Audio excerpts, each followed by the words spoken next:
The Galaxy Note 10.1 is Samsung's most powerful, feature-packed, and expensive Android tablet. But as I'll show you today, it's also a snap to open, easy to service, and has a few design improvements over last year's 10-inch Galaxy Tab. I'm Bill Detweiler, and this is Cracking Open.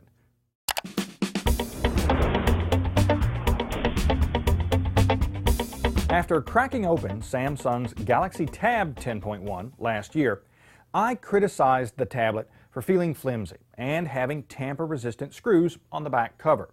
Thankfully, Samsung addressed both these concerns in the new 10-inch Note.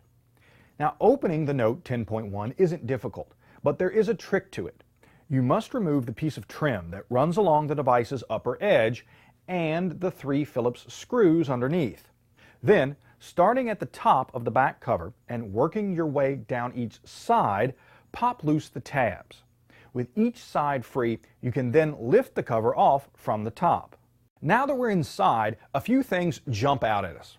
First, the Note's internal design is very similar to last year's 10-inch Galaxy Tab.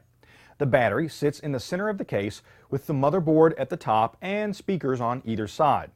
The ribbon cables for the digitizer, display, and docking connector run from the bottom edge across the battery to the motherboard.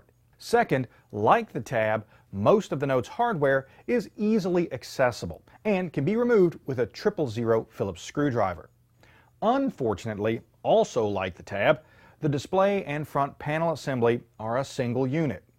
The Note's internal frame, which holds the LCD in place, is attached to the front panel assembly with a process called thermoplastic staking.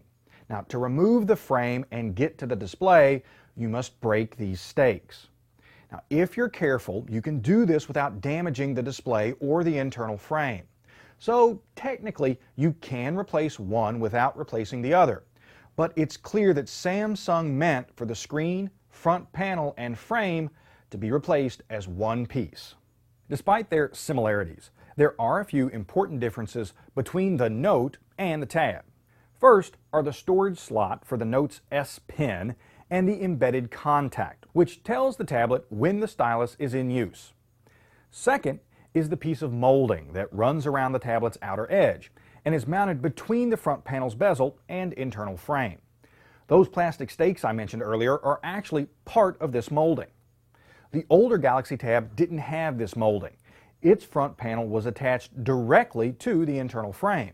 Now, given that the Note's back cover feels just as flexible as the Tab's, and their internal frames are so similar, I suspect this molding helps give the Note a more rigid feel, which is a big improvement over the Galaxy Tab. Overall, the Samsung Galaxy Note 10.1 is a solid Android tablet. It has a 1.4 GHz quad-core Exynos processor, 2 gigs of RAM, front and rear cameras, a micro SD card slot, and comes with either 16 or 32 gigs of storage. Our test unit was a Wi-Fi only model, but an HSPA Plus global version is also available. As CNET's Eric Franklin wrote, this is the best Samsung tablet yet. Now, for more information on the Galaxy Note 10.1, including real-world use and performance tests, check out Eric's full review. And to see more teardown photos and read my full hardware analysis, go to techrepublic.com/cracking open. I'm Bill Detweiler. Thanks for watching.